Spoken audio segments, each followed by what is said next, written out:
2.5 years ago, and that I started Trading Buddy after I had my first profitable year as a trader.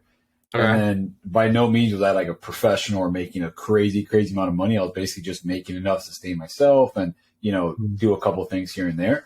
Yeah. But the main reason I started that was like I struggled, and I have a YouTube video coming out this week of like talking about what I went through when I first started and how hard-headed I was, and I didn't really want to pay for a coursework or a mentorship. Yeah. And, I got like some basic coursework that I could find. And then, that gave me like the basic information for stuff. But I realized that it really wasn't enough to pursue like an actual career in it, or at least, slingshot me past all the little stages that I had to learn and, go through a rough patch. But I kind of just wished the whole entire time that I had someone I could talk to, or even just ask some very simple questions that I didn't really understand.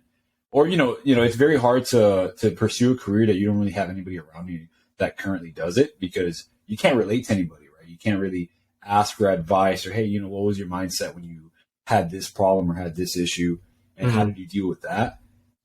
So then that idea came with the whole Trading Buddy thing, where I was like, hey, you know what? Let me start a business to where I could be, trading buddy, right? Just be someone's friend, be in someone's corner, where I could, not only mentor them, but they could bounce ideas off me, and, I could do that likewise with them and help them out as much as I can, just to save them the headache and the heartache and money and the time as well.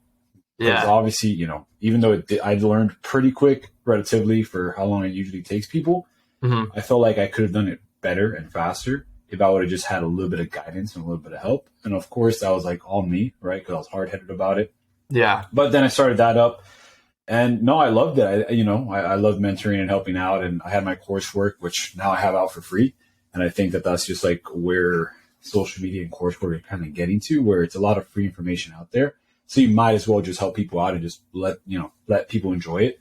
And ultimately, I'm a strong believer that coursework is great for certain individuals that might have the drive to go further and learn on their own, right? But for the majority of people, a lot of people do need like a little handicap and do need some help. And there's nothing wrong with that, right? Because at the end of the day, we're all just trying to learn and be better. Yeah, no, 100%. So, and then how has that been going? Like outreach wise, are people kind of coming to you from the content, or do you like kind of like DM people and stuff? So when I first started, right, like 2.5 years ago, I've reached out to like everybody, right? Hey, look, are you interested in this, and that? Yeah. And then it kind of got to a point where, not that I got egotistical about it, but I was like, you know what, I'm doing pretty well for myself to where I don't really need to try to like sell myself towards people. And I kind of stopped the whole marketing thing and stopped the whole thing. And, as I learned recently, I was like, hey, you know what, that isn't really the right mindset to have. And it's, if you think about it, if billionaires and millionaires, are constantly promoting themselves and putting themselves out there and trying to get more outreach, like you just said, to bring in more clients or even just a better network, then that's something that's worth dedicating some time to. So recently, that's when, you followed me for a little bit, and now it's when I just finally got in the groove of posting content, starting a YouTube channel, and trying to pursue that. But since I had stopped doing that in the beginning, it was basically just word of mouth, right? I'll have a lot of friends recommend me, or a couple other people that would follow me on IG for a while, like, hey, look, I've seen you like do good for the past couple of years, and I'm interested in learning. And pretty much just from there, it was actually just word of mouth for the most part. Cool. So now I'll go back a little bit. Kind of introduce us to kind of what exactly you do, because obviously you're talking about trading, but just for those that don't know, obviously I've done my fair share of research. But yeah, what is it that you're currently doing, and then also how did you get started? Yeah, so what I trade are indices and commodities. It didn't start out like that. You could just say Forex trader to keep it simple, right? Foreign exchange market. So I started trading like regular currency pairs, which is, GJ, EU, AU, things like that. And that's just GJ, GBP, JPY. That's the British pound. And, I started off with that. And then as I grew as a trader, I found, my little niche and my two pairs that I wanted to stick to. But the way I started was actually with, I don't know if you knew about IML, iMarkets Live. That was like some big MLM that was going on 3 years ago with, Okay, so this is like 2019. Is this during COVID that you're diving into trading? Is this pre-COVID? No, pre-COVID. Okay, all right. So like 2018, 2019. Okay. And basically it was like everybody like in college and high school was like trying to recruit people into like this iMarkets learning thing where they did teach you about trading. They did have like a couple webinars and a basic coursework, and a buddy of mine had approached me about it. And I always had like an entrepreneur mindset. I used to flip sneakers back then. And I also had, I worked at a strip club at the time too. So I was making pretty decent money, but I was always like, you know what? Like, what's all this money good for in a savings account or in a checkings account if I can't have it work for me? And that was like my 18-year-old mindset. So I was like, all right, cool. Let me try to learn something that's actually going to help me make more money without having to actually work. Mm. But obviously it didn't go as planned in the beginning. But no, it was a pretty good baseline. I basically quit that program because it was like $200 monthly, and they just wanted to like, you know, push down your throat, you know, recruit people, get an affiliate marketing link for this and do this and do that. And I wasn't really in it for that. I was mainly just in it just to learn how to trade. I didn't really care about the whole passive income, right? The passive income by just selling people and recruiting people. But no, that's basically what started me. And then I just used that basic knowledge and then started watching a lot more videos, doing a lot more research, and just learned the hard way just by doing. No, I want to go back to what you just said about that first thing you got, because was it like a DM that you got on Instagram where they were? Yeah, but it was by a friend of mine. I was in high school, so like I hung out with him a couple times. He's like, hey, look, let's meet up at Starbucks so we could talk about this. And I was like, yeah, man, for sure. So you were young, because I think that's a common. I kind of want to talk about that a little bit. I think that's a common misconception. It's a common thing that happens. If you say Forex trader to kids like our age, there's some sort of like stigma around it. But can you kind of just break down the difference between that experience and then like what you're currently doing now? So that experience, and I'll be completely honest with you, after progressing from it, I never really saw it as a scam, like the whole affiliate marketing thing. Because at the end of the day, they did have a good coursework. And I think people just got a bad taste of it because everybody was like, hey, you know, how many people can you recommend? How many people can you refer? How many people can you sign up? And, you know, that just drove people into the wrong direction. But honestly, the coursework they had was pretty basic and it wasn't bad, right? They did have a couple webinars of people that traded. I'm not too sure, like, the legitimacy of their actual trading career. Mm-hmm. But it wasn't that bad. I don't really understand why people had that stigma.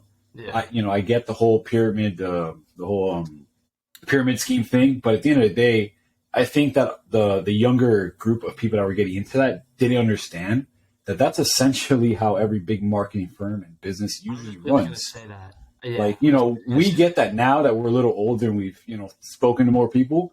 But at 18, 19, not many people really understood that. So when people were like, oh, you were in that pyramid scheme, I was like, well, I kind of just did it to learn. And then I didn't really get the whole pyramid scheme. He's like, oh, yeah, because the person above you always makes more money. And I'm like, dude, I don't really know if you understand the corporate ladder or basically a hierarchy of any job. Yeah, as soon as you get into, like, even when you get into sales, that's like really. I mean, that's essentially what. Right? Like, you get.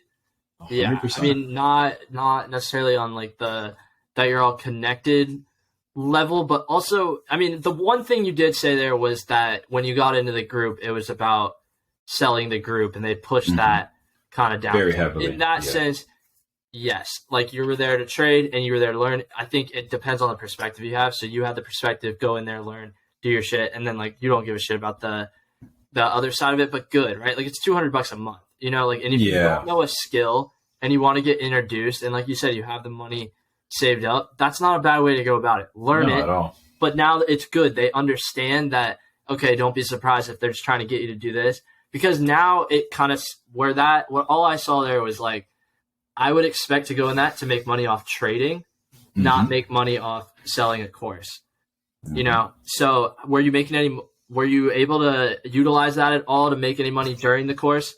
Okay. No. Okay. So I basically just, I had referred like two buddies that were also curious in trading, and that like got me a free month. And that's basically all I benefited from it. Yeah. But okay. So one thing I did see that they did wrong that I later found out was that like, there are a lot of like fake traders, right? So they'll open a demo account and like, you know, make a couple grand or whatever. And, you know, to someone that doesn't know what trading looks like or what even a brokerage account is on a phone or MetaTrader, you'd believe it, right? You'd be like, holy shit, dude, that guy just made like 10 grand right there in front of me. That's insane. So they did use a lot of that to like recruit people. The person that recruited me didn't do that. I just knew the person, he had just started.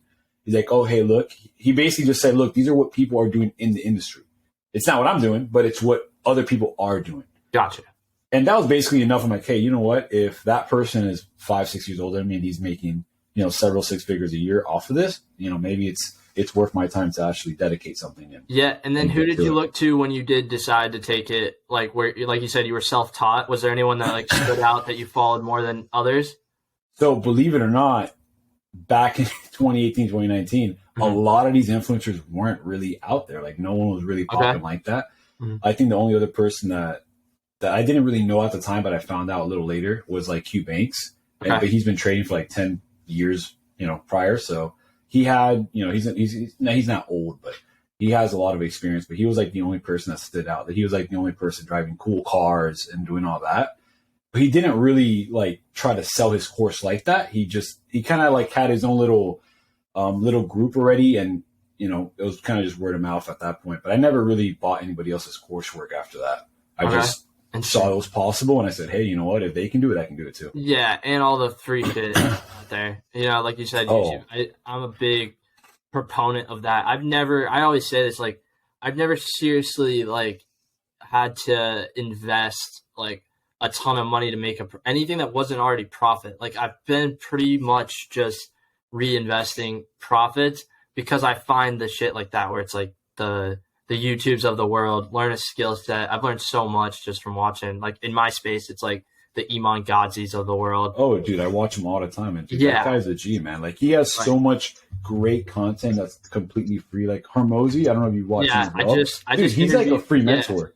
Oh my God. Hormozy's like, and he does it on purpose, which is cool. Yeah. It's funny because I feel like he's my mentor, like so to speak. Even though I've never met the guy, I'm like, dude, I've consumed so much of his content to where I'm like, wow, he's taught me so much about mindset and business and marketing and things like that it's just great. And that was all free, right? Right. And it's because he's real. I just interviewed his boy, like his little, I don't want to say a little because he's like does in like 30K a month, but his like apprentice, like Jacob Hopkins. And and he talks about it because he was like his neighbor and like it's a cool story. Cool. It's not released yet, but that was interesting because I asked him a question. I was like, okay, you're close to Hormozy. Like, what's a side to him that like you see that he doesn't showcase in his content? Like, what's a quality or something that stands out? And he's like, honestly, dude, like he's so real on his content that there's no difference. like that's cool. He sees him in person and he's like, I can't say anything that's different. So that's interesting. Now, what are 3 things you'd say you do extremely well when it comes to trading? Risk management, which is like honestly, that was like the switch. That was like the switch that flipped and really changed it all for me. I was like, hey, you know what? Like, I'm winning a lot of the trades and I'm losing, a decent amount, but it was about 50-50. And I was like, dude, I can't make any money. Like, what am I doing wrong? And then I went down and dived into the numbers and I was like, well, hey, obviously, like, look what you're doing. Right? Like your losses are almost worse than your wins. Like you're barely breaking even. So once I switched up that mindset and got my risk management down packed, and that was it. Right. But again, tied to risk management was discipline, right? Because without discipline, you can't really do anything, right? Like I can give you the golden formula, which that doesn't exist. And you could look at it and read it once, but like if you don't have the discipline to follow it, then it's not going to do anything for you, right? Because it's like, all these content creators that are giving great gems and doing amazing content for people to listen to and to apply. But if you don't apply it or have the discipline to actually make that switch or change, then it's worth nothing to you. Even though essentially they can charge whatever they want for all that free content they're giving, right? Like I'm sure these people have one-on-one mentorship and they probably charge 30, 40, 50 grand. And it's essentially just the same thing they're posting for free. But a lot of people take that for granted. And like Grant Cardone, right? Like he posts a bunch of content, but if you really look at the content, all of his content was content he used to charge for, right? Like a lot of these webinars, these personal sessions he had, like all the mentorship he had, like he's posted all that throughout the years. Yeah, exactly. So people don't realize that. And I take it to heart. I'm like, hey, you know what? This is actually seriously good stuff. Good. So I try to listen to it and actually apply it, right? Because if it's in one ear, out the other, you're not going to do anything. Yeah. So besides discipline and risk management, knowing how to pay myself. Cool. Like learning to withdraw, right? Because in the beginning, I had the biggest issue of just trying to stack more and more money. And essentially, that was the goal, right? Because prop firms and funding companies didn't exist when I started out trading. So it was basically whatever you can gather. But it got to a point where like I wasn't paying myself. like I was trading, but I was just working. I wasn't ever making any money. I wasn't like the biggest thing with trading is like, you know, if you don't pay yourself, you didn't make it.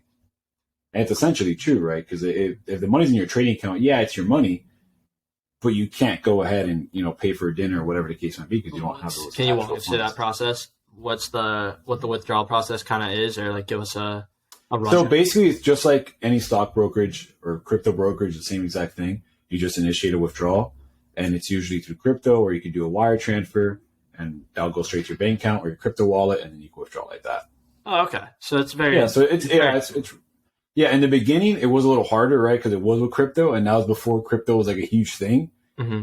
So it was a little confusing at first. Okay. But I remember there was a period not even that long ago where it was really hard to kind of crypto was hard to get into, like hard to just. It wasn't like you could just go on Coinbase and get whatever you needed whenever you wanted. I remember I had to like whenever I wanted to deposit more funds from like, you know, what I would always do is like I used to reinvest a lot of the whatever money Trading Buddy would make me. I'll just reinvest that into my trading account. Cool.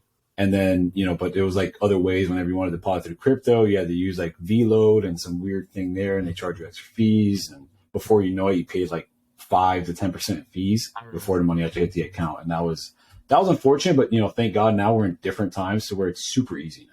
And so now are you into anything outside the exchange at all? Like, do you invest in crypto outside of? Yeah. So I'm not too heavy in crypto now. I do have my regular holdings for the long term. Yeah. But I traded crypto the same way I traded Forex. Oh, cool. And basically just high and lows, high and low, high and low, high and low. And I actually like the last time I sold like 80% of the portfolio was like at the highs, right? Like right when ETH was reaching that almost 5K mark. And that was like the best thing I could have done. But again, it was that I was only able to do that because of my experience with trading and knowing when to actually pay myself and withdraw. And it wasn't really to pay myself. I was just like, okay, look, I'm going to withdraw this and leave the money on the side to get in when prices drop again. Yeah. Because, right, that was like a crazy 10 to 20% pump in that month. And I was like, you know what? Like, this is obvious right here. Let's take this profit and then I'll get in at a lower price and then keep doing that. Yeah, taking your profits is a big thing if you are getting into trading. I traded stocks for a while when it was popping. Not even like so recently, but more like 2018 to 2020. Like I got Tesla at like 120 because I was like, it went bankrupt, and I looked at the person and I was like, it's Elon. Like, what the fuck? You know, and then, but again, I was so early to it. I think I bought like 1 or 2 shares. Like it was. Dude, I love Elon. Like, Elon made me like. Yeah, the biggest thing though, it goes up. It goes like 890. I'm like, I'm not a dumbass. Like exactly. When you're up, like when you're up, you're up, and especially when you're new, like it's not there's a big thing in business where it's like if you're 20% profitable, you've got something that works. And I know 100%. It doesn't sound like a lot, but like, I mean, look, the way I combat the whole people like, oh, that doesn't sound like I'm like, well, it's not a lot in accordance to your bank account currently, right? But like now, let's say if you were talking about in the millions, or like 20% of $1 million is 200 grand right there, right? So exactly. 200 grand a month sounds amazing. That's phenomenal right there.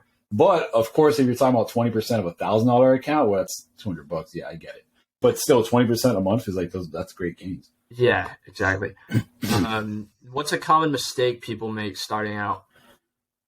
Oof, many mistakes. The first one I'll say is not having a trading strategy at all. Okay. Right? Like, and a lot of people, and I fell victim into this, even though I watched the whole entire coursework that I had paid for, and it adds that, you know, stick to your trading strategy. I like kind of like ignored that, and I was like, oh, look at that, I'm making some money here and there, and I didn't really understand how I was making that money. I just knew I was winning trades. But without an actual checklist or trading strategy, there was nothing it wasn't replicatable, right? So it wasn't sustainable at all. So it's basically, I was just trading on a whim. So that's like the first mistake a lot of new traders do, is that they win 1 or 2 trades for whatever reason, and they just don't know why they won that trade. And then when they lose a trade, it's the same exact thing. They don't know why they lost the trade. So they don't know what to fix. So I've always said it, look, hey, if you're first starting out at trading, it's perfectly fine to not be profitable. Because you're learning. As long as you're learning something from every single loss, then you're progressing. And indirectly, that's a win right there, because that means that you stack enough of those losses up, you get to a point where you've learned enough to where you can just start winning. Yeah. But again, you need to have a strategy in place to be consistent and copy and paste that day over day over day over day. Mm-hmm. And another one would be discipline, right? Because without discipline, there's nothing. Without risk reward ratio, there's no longevity at all, just because you're not giving yourself enough leg room. Yeah. And how important has consistency been with all this? Super, super, super important. Well, the first year that I started trading, I wasn't profitable. And like 4 months in, I gave up and I stopped trading for like a whole month. And I was like, dude, I'm done with this. I can't figure it out. And then I had another buddy of mine. I wasn't really close with him, but I'd spoken to him every now and then. And then that same exact month, the kid had like a great month. And I was like, damn.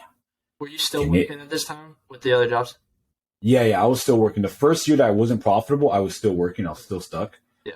And then I actually took a leap of faith when I quit the job because I was profitable. But like I said, I only had enough to like cover like 6 to 8 months of bills. And I didn't really do the proper math of, hey, I do go out and eat. Hey, I do go to different places. Like I didn't really calculate that. So in reality, it was less. Yeah. But I'm glad I did because I think that, you know, I like to put myself in certain situations that make me feel uncomfortable. And by then I have no choice but to succeed or figure something out. Yeah. So 100%. That's definitely was a game changer. I don't recommend it to anybody else because that was a lot of stress. And I do believe that trading gets a lot easier when it's less stressful. If you don't rely on that income, you're going to be great. Yeah. Never risk more than you're willing to lose is a big thing I followed. And if you just, like you said, don't be afraid to just start small, like learn the skill, 100%. Right? And, but actually play, right? Like you also can't just absorb all this content and then not go do it because you're insecure here, or like you're insecure about that. If you're taking the time to learn, you should be taking the time to also like learn as you go. I've done that with business. Obviously I've seen you done it, like just teaching yourself how to do it. Yes, it's risky, but at the end of I've always been like, it's more risky from the outside. And like, you're just feeling that from others who aren't really willing to do it because when you're betting on yourself, it's really hard to, I don't know. I don't want to be like, it's really hard to like fail, but at the end of the day, you know, so you know when you're not giving enough effort and you know when you could be learning more and you know when you're not taking enough action, but you have to ask yourself, don't fall in this delusion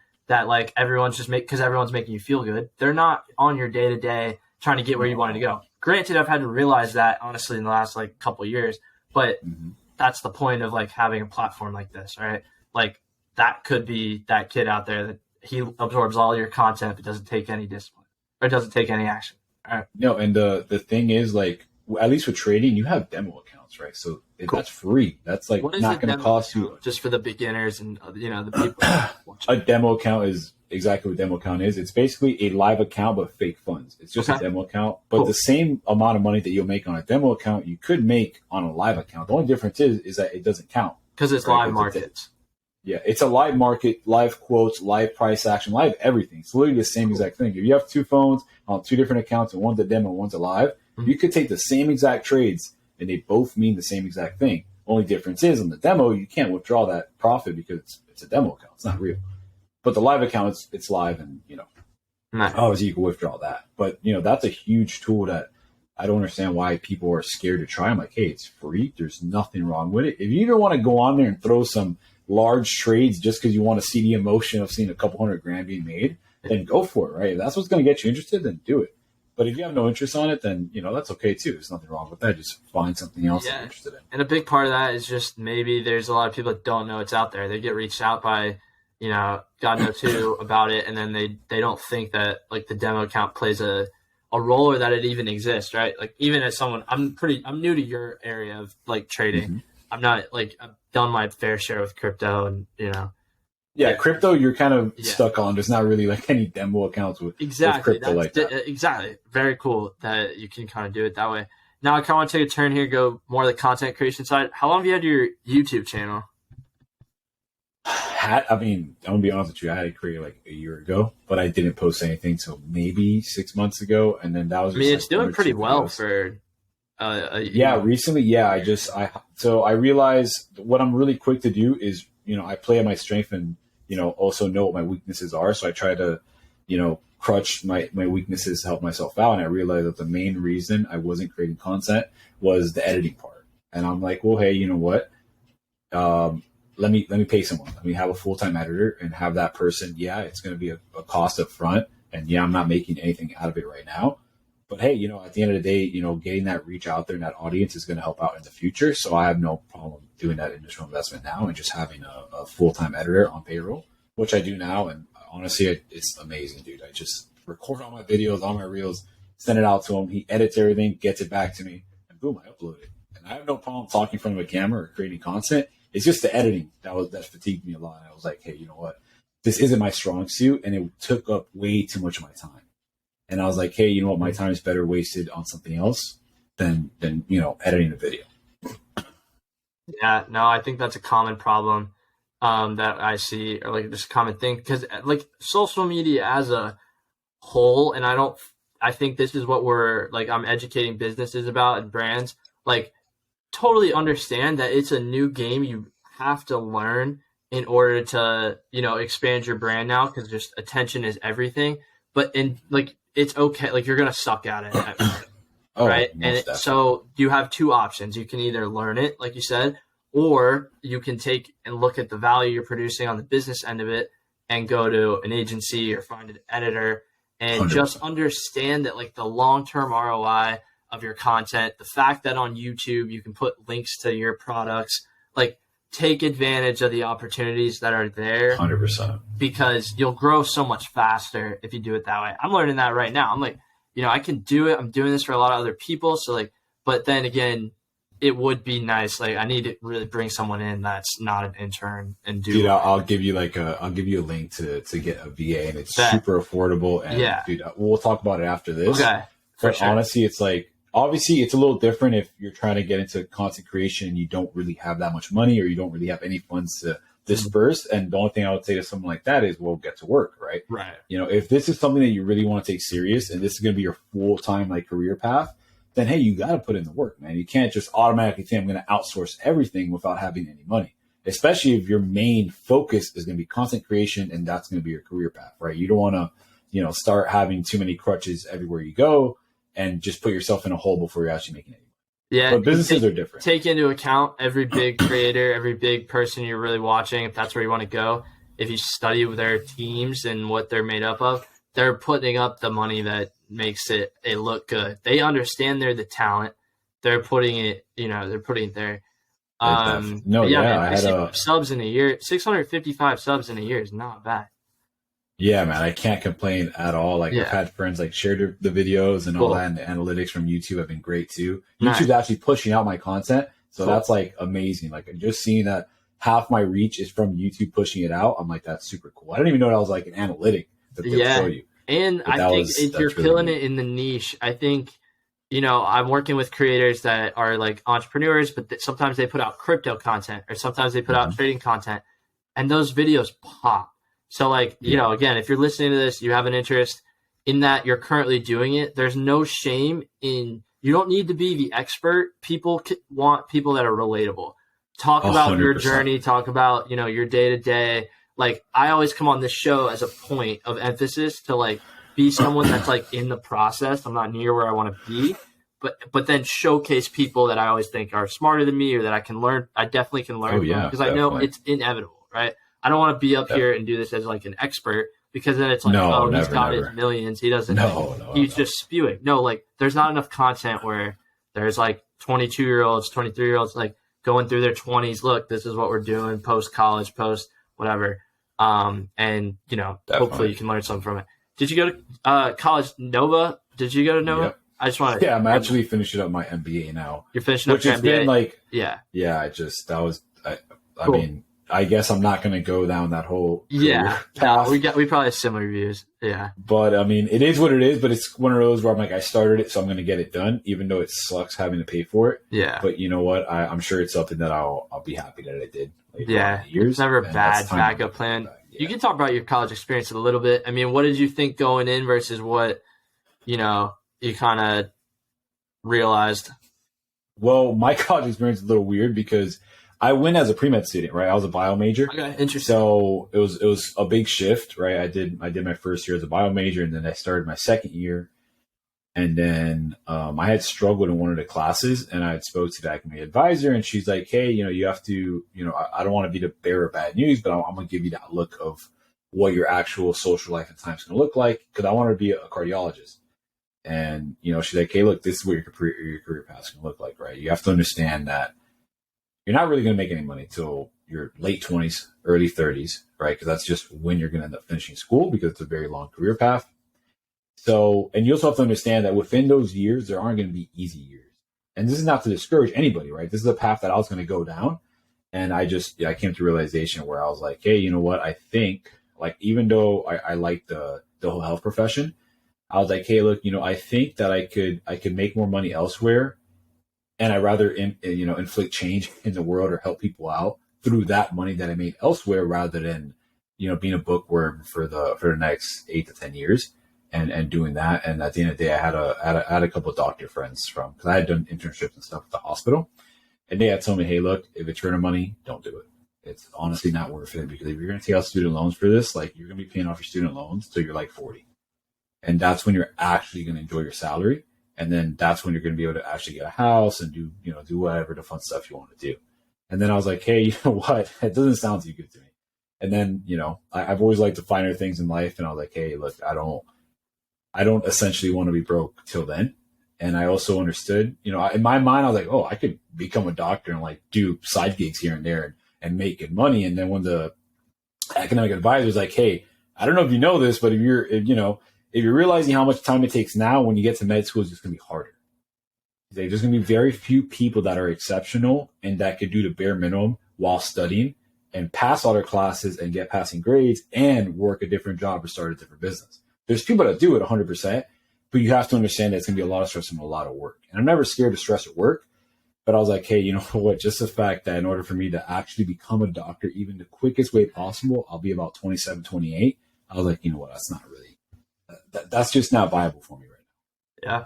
No, it's a big thing, man. I think it's so common, like, just so many people I meet that are in that kind of same boat, and they come to it hits them all at different points. Like, either have that realization that this is really what you want to do, and like, yes, 100%. I have cousins that do exceptionally well. Have gone through like insane med school, but when I talk to them, I can tell that's what they like live, eat, and eat. It's their passion, and that's the way to be. Because you're right. Would you even?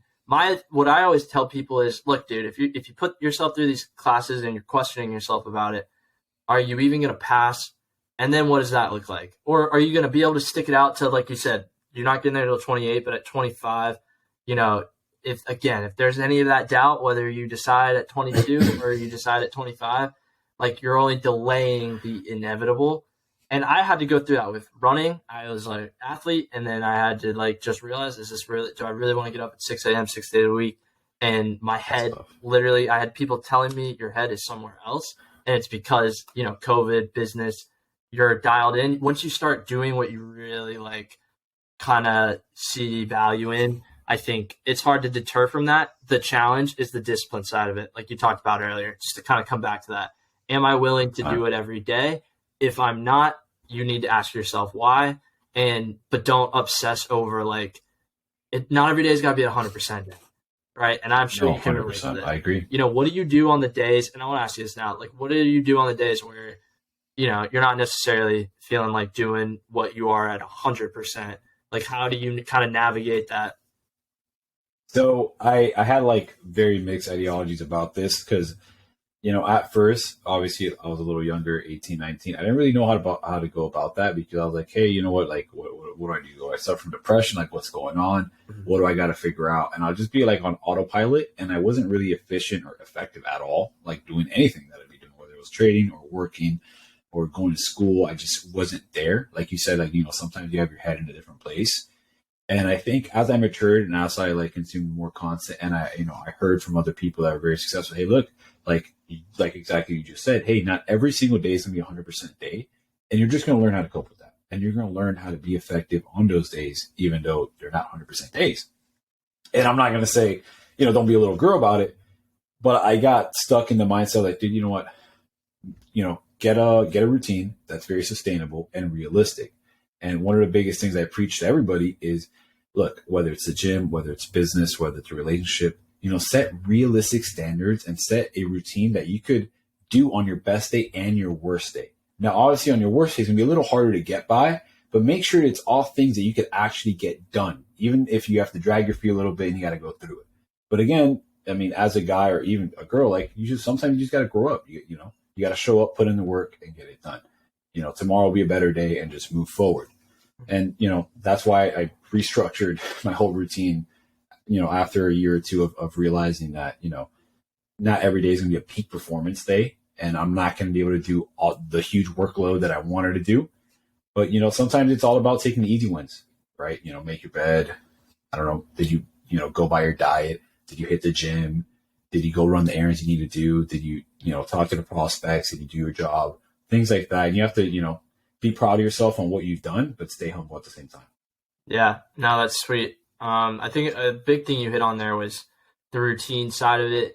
I'm a big proponent of planning your day, and, that alone, just even if I like the way I plan my day is just things that come to mind, or when meetings are set, I just give it in my calendar, whether there's 2 weeks out or 2 months out. Like the day you set the meeting, the day you set the plan, put it in your calendar, because then when that day comes around or the night before, you'll be looking, I get like paranoid. I don't like, what am I doing tomorrow?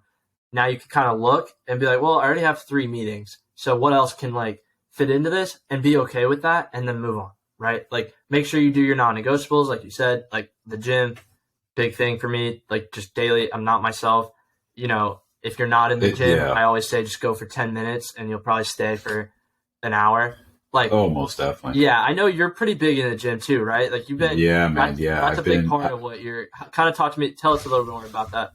So, I mean, I've had like a very rocky relationship with the gym. Okay. I mean, I was chubby and fat when I was little, but again, I got skinny during high school and college. But then I was really skinny, and I had like, skinny boy abs or whatever. And I didn't really like that comment. I was like, no, I'm not going to accept that. And then I bulked up, and then me being me, not knowing how to bulk and having the lack of knowledge, I got a little chubby. Okay. And I struggled to cut that weight. But a buddy of mine was doing, it was really heavy into fitness, and he gave me, a whole diet, and basically broke down macros and micros and what I should do, and, how I should go about my diet, and how it should be something that you're going to go stage by stage. You're not going to just cut a bunch of stuff out of your diet off the rip. You want to do it, every 2 weeks, cut 100 or 200 calories, and then do that progressively rather than going cold turkey. And ever since I did that, I kind of fell in love with the gym and the consistency. And I've been on a 6-day split ever since. So I've been going to the gym 6 times a week for about 6 days a week, about a year and a half straight. And I just haven't deviated at all. It doesn't matter how bad I feel. It doesn't matter how sick I am. It doesn't matter how low of an energy day it is. I just get up and I do what I got to do. And again, I also listen to like a lot of podcasts of like, I don't know, guys that are just tough for the most part. And they're like, dude, like, you just got to show up. You got to do what you got to do. Oh, boo-hoo, you don't feel good. Oh, well, still go to work. You don't, whatever complaints you have, just do the work. Like that's it. If you do the work will take care of you. And, if you take care of your body's going to take care of you. And that goes straight to the mental as well, right? Because the healthier you are, the more consistent you are, the better you're going to feel overall. And I'm not going to lie to you, ever since then, like I've had very, very little low days, like almost like none. I haven't had any really bad days in a really long time. And I think that's just been, I think the mindset's already like fortified where it's like, hey, you know what you got to do, and you know what you're going to do. It's not a negotiable anymore. So, several things in my schedule are not negotiables. Like it's going to get done. No if and what about it. It's what you got to do. It's what you do. And, the gym's been the same way. So I just stuck to it, and I didn't care what would come up or who would call me or what the situation was. Hey, look, my gym is 24 hours, all the way till Friday. So if for some reason I can't work out in the morning, then I'll work out at 1, 2 in the morning, whatever the case may be. I always got to make time for it. Because at the end of the day, the only person I'm cheating is myself. And that was one big thing that one of my friends had told me. He's like, hey, look, am I taking care of you, making sure that you're up to par of your diet and you're doing all the right workouts? Yeah, but at the end of the day, if you lie to me about your diet, you're only hurting yourself. I don't care. It doesn't do shit to me, right? That's your body. If you want to be fat or be unhappy about it, then that's you. The only person you're affecting and hurting is yourself. Yeah. So be realistic to yourself and honest, and hold yourself accountable. Now, and then would you say this big thing, like did the being consistent in the gym lead to consistency elsewhere? Did you notice that? Were you consistent with your other stuff before you started the gym? Can you kind of So it was weird because my consistency with trading Mhm. did nothing to my consistency with the gym. I had more consistency with trading than I ever had in the gym or any other aspect of my life. Okay. Just because I think trading was something that I had a passion for and something that interested me a lot. Cool. And it was like, I wake up, open the charts, go to sleep, most likely sleeping after looking at the charts. And it was, for some reason, I guess it didn't click in my mind that I could use that consistency all across the board. It may have been that I didn't really care for fitness like that. And then, I started realizing, I was like, well, hey, like at the end of the day, you can make a lot of money and be very wealthy, but without health, like, what is all that good for? Right. And it's, I'm a big advocate of that. I'm like, hey, look, you can, if you're making, X amount a month or whatever the case might be, what's your health look like, right? Like what's your actual, do you take care of your body, right? Do you make sure that you're well taken care of? You take your vitamins, your protein, whatever the case might be. If you have any deficiencies, are you keeping up with the doctor, so on and so forth? Are you doing healthy things to help your body recover? And if not, then, hey, you should really look into that, because at the end of the day, like what you do now is going to be a reflection of the way you feel 30, 40 years from now. Yeah, no, 100%. Building the habits early is super important. I think, like we talked about Iman earlier, he started his journey thing at 16. I probably got onto him when I was like 17, 18, but we're like the same age, right? Like, yeah, he's 22 years old, and it's like, I liked what you said earlier about the little habits too, because once I was able to kind of simplify it, like he would just say, even like pulling from Iman again, like I was like, what is he doing that I'm not? And I start on the base level, and you can do this with anyone. I recommend this, like look at who you're watching on YouTube every day, and then find out some way or another, whether it's a podcast, whatever, and figure out like, okay, I don't need to necessarily I don't have a business of that size yet. I don't need to be looking at what at the pure base level is he doing. For even I was like the meditation, like it was just like 10 minutes a day, just non-negotiable, right? And then I was like, okay, I can do that. Or like just drinking, big thing I learned was like just drinking water first thing. Yeah, not only that, he's a very healthy individual, dude. Like he doesn't talk about it a crazy amount, but his diet is like on point. The gym is on point. Yeah. And I realized that too. I took that from him and a couple other people. Like, hey, you know what? If they're at this level and this is their priority, then maybe this should be my priority too, because it makes sense. Like, not that you want to copy the rich and everything they do, but there's a reason why they're doing it. And if that's what's allowed them or helped them and aided them into, leveling up and actually working at that high level, then I'm like, hey, you know what? If that's going to help me, then I'm going to do it too. And obviously you have your own health benefits, right? Whatever you put in your body is very essential. Yeah. Cool. What would you say was the biggest lesson learned of 2022? 2022. Past year. That would be, man, there's always work to do. I think that in between, I've been pretty consistent. I've been proud of everything I've got done, but I humbled myself a lot. Right? Like you said, Iman's like our age. And I'm like, dude, he's doing crazy numbers. And I hate to be one to like compare yourself, but I know. It's a wake up call. It's like, oh, you think you did something? Like, dude, you got to realize that, right? Work harder. And that's just the mentality I'm going forward. And next year is a lot of big things to come and a lot of things in the works. And it's going to be a lot of like doubling down, tripling down, and being more serious just to progress. Even though we're young, right? How old are you? 20. I just turned 22.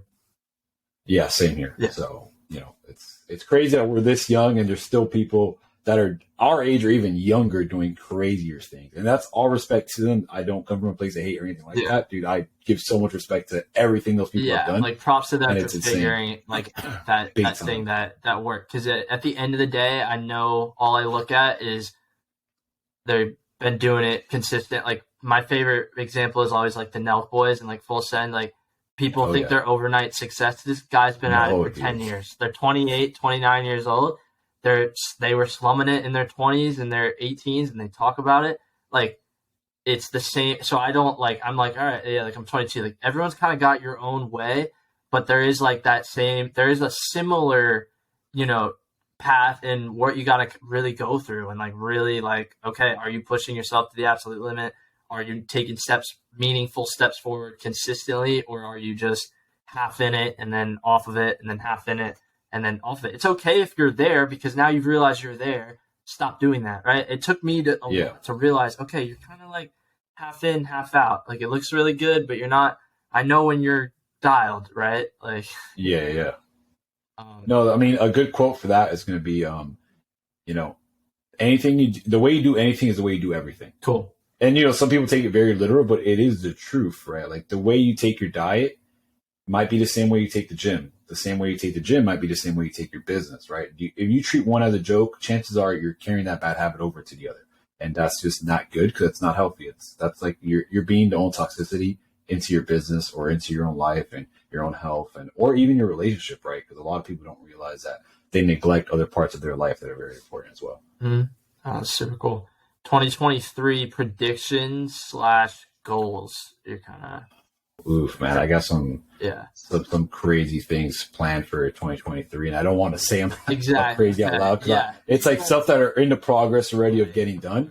Yeah. But I think 2023 is, if you're not there yet, then you definitely got to get to work, right? Because 2023 and 2024 is going to be 2 great years to capitalize on lower prices.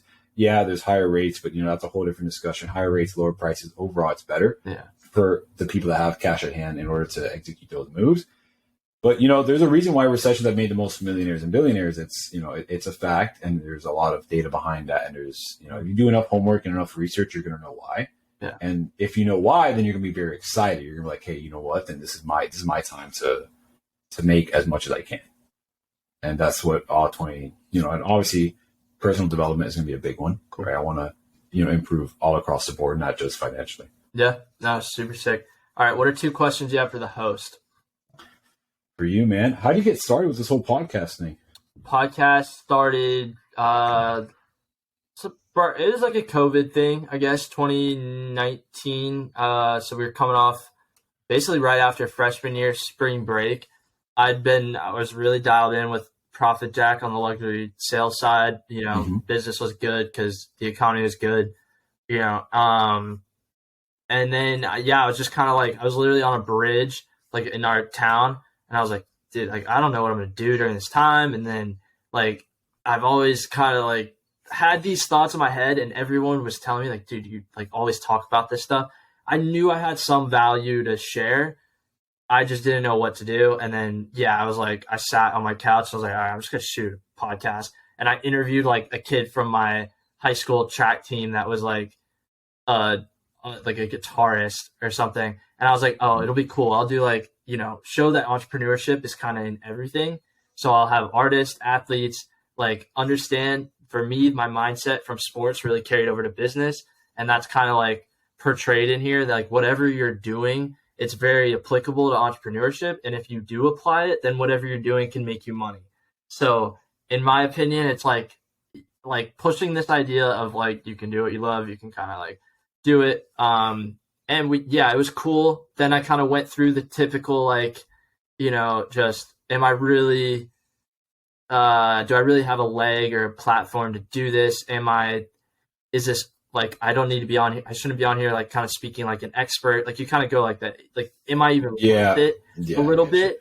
And so, I just took a break from it. Like got busy with school, brought back a more college centric thing with Plug Talk, which I did with my roommate for 2 years, like pretty much 2 years. It was really fun, honestly. Like I knew the podcast showed me that I liked talking. Like I enjoyed learning and it opened up, like it was cool, like to network. And now 22, it's cool. Like, okay, I'm done with college. It just felt like the right time. I think I'd been itching to get back, and like the Plug Talk thing kind of fell apart. And so I was like, there's still value here. And now at least I've taken the time to really build systems, and like now I'm showcasing the social media side of the journey, right? Like it's all, Okay. But yeah. So the second question would be more of like to plug you in, right? So where do you see yourself going with the podcast as well as business wise? Because you had mentioned, with the whole, with obviously, a lot of people just being tightened up and not spending as much money, and that's your industry of reselling stuff like that. Where do you see yourself going with that as well as the podcast, and what's more to come? What do you have in the woodworks? What are you trying to get to or open up to? Yeah. Like, it's really cool. I think I took the time, like this year to really build. My big focus for this year was I had a lot of great ideas because I've started my business at 17, and like over 4 years, you're always playing the game and stuff. But I was like, there's not systems in place to make this like sustainable. Like I need to go spend the time to like learn and like how to build and stuff. And it just took a lot of, So like right now we have a lot kind of in the works. I'm starting to build my team for the first time. I've never like social media. Yeah. So it's going to be, we do content production and lead generation, through social media. So I basically show brands and creators how they can leverage their social media and kind of build a business around it. So that takes a few different routes, like we have content production. We also have we're building out the big plans for 2023 are to build out this client acquisition part of the business and team. So like the whole Iman SMA business. Yeah, we really want to I've been exposed. I'm taking the time to learn sales. I've always known sales, self-taught it, but I'm making a point right now to learn from the absolute best in sales and appointment setting and just what's the proper way to do this. Because I've closed deals for my social media company, no problem. There's nothing that hurts me from learning what guys that just do this all the time do. And then I ultimately want to be able to train, I've got a couple interns that I've gotten through the school, as well as a few just LinkedIn, and they want to work in the social media game. And, like you said, there's always work to do.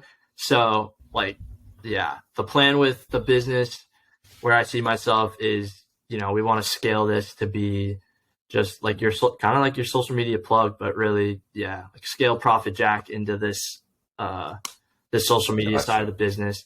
Eventually, we'll bring back the luxury sales on a more scalable side. I kind of want to base it in St. Augustine, but it's a big thing. Got it. Yeah, so those are your main focus. Yeah, 2023 is we're building out the social media client acquisition side. The podcast has always just been a good way to get out content and a good way to connect with people, and I think it provides value. I ultimately will want to, we'll release something on the kind of the coaching end, maybe. That kind of comes down to I just want to be sure I'm validated kind of a little more and just grow my experience. Yeah, you have solidified reputation. And I've got other focuses right now. If my only focus was doing a course, could I get the right people with my network and make it valuable? Sure. But I want to put all my energy into it. So, okay, gotcha. Yeah. Next year, I haven't really announced this, but my goal with the podcast is try to release an episode every day in a sense of that's big. Yeah. Each week we'll have a main guest, and then during the week it'll be episodes that are pulled from the bigger episodes. So it'll be fire 15 minutes. Like this episode, we have a fire 15-minute crypto masterclass, really. Trading masterclass. You really broke down, proper technique and proper things. Yeah, man, glad I could help. Yeah, exactly. So that'll be something cool where we can release a big episode, and then 2 months later, we do weeks and days. It'll be day 100, and it's a complete masterclass on how you can get into trading.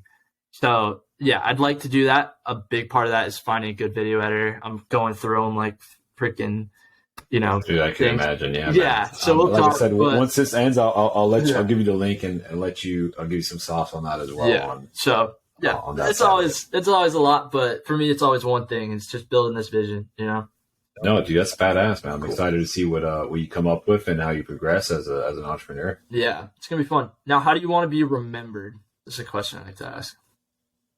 Remembered? I just want to leave for, what do you mean, legacy sake? Wise? Yeah. Have you thought about it? Maybe another good way to approach that question is you can't leave anything physical here.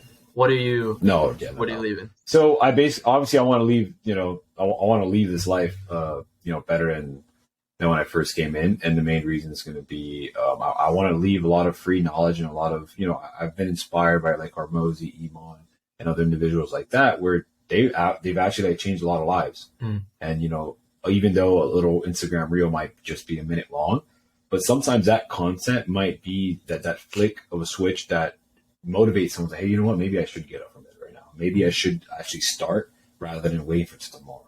So I want to do that for people. I want to be able to provide some knowledge, some confidence, something that's going to stay with people and be like, hey, you know what, he gave some very good knowledge there, and that's about it. I don't even care to get credit for. I just I want to be able to, save people time and money and just give out that free knowledge and free game. And and just help people out as much as I can in that sense. Even as like a personal individual, I like helping out whoever I can. Like when I first started, like I didn't charge a lot of people for like mentorship and stuff, like a lot of friends and stuff. It was like free. I was like, hey, look, I'm still learning. And like my coursework, like I would easily say 50 people got my coursework before I even charged a penny. And I was like, hey, look, I'm still working on it. Let me know what your thoughts are. Let me know what I could add to it, what I could do that's better. You don't have to pay me for this. Just, consume the content and let me know what you think. And ultimately, that's where the personal development has gotten me to where I'm just like, I'm going to give as much free content as I can. Yeah, no, that's sick because, yeah, I think that's really good. A lot of people aren't willing to be that vulnerable, right? And I think like they're not willing to do that. But also, if they look around, again, those aren't the people that are going, to the tippy top, right? Like it's like no at all. I think though, if you have to develop this, if you're going to get in this game, like developing awareness and not obsessing over like it's not weird to become aware at 21, 22. Even now we're seeing like 18-year-olds that are really waking up. Like they're really waking up to the capabilities of, just the age we live in. And if they apply themselves to learn a skill set, they can really like take off pretty quickly. It's just, when are you willing to go at it for, like you said, you've been like the gym, like a year straight, 6 days a week, that is not necessarily, maybe that wasn't your mentality on day one, but if At your all. mentality on day one Never was just, thought that. let me go 4 days this week, or sorry, let me get 6 days a week once, right? Like, let me just see what it feels like to go to the gym for 6 days. And then you, like you said, we talked about this earlier, apply it to learning a skill set. Watch an hour. If you want to get into trading, watch an hour of trading YouTube videos. Don't like slave yourself to what it is for 6 days straight, and see how much action you're like going to want to take after, because like the next week. Because I'm telling you, even I was just studying your stuff a little bit, and I was like I've never really looked deep into this stuff, and I could easily I would probably only have to watch a couple of those videos once or twice more to where I was like, all right, I kind of already got it. I'm working on like slowing down for it. Yeah. Like I got the edge already. I was like, oh, cool. Like he just kind of simplified that. Once I find those systems, like if I wanted to get into that, it'd be cool. So somebody who's already got any background, you're going to watch one of your videos and be like, okay, well, I didn't understand that about, I was watching the risk-taking one, the risk management one. And yeah. I try to make it as simple as possible because honestly, trading is as complicated as it is already. And there's no reason you need to complicate it even more.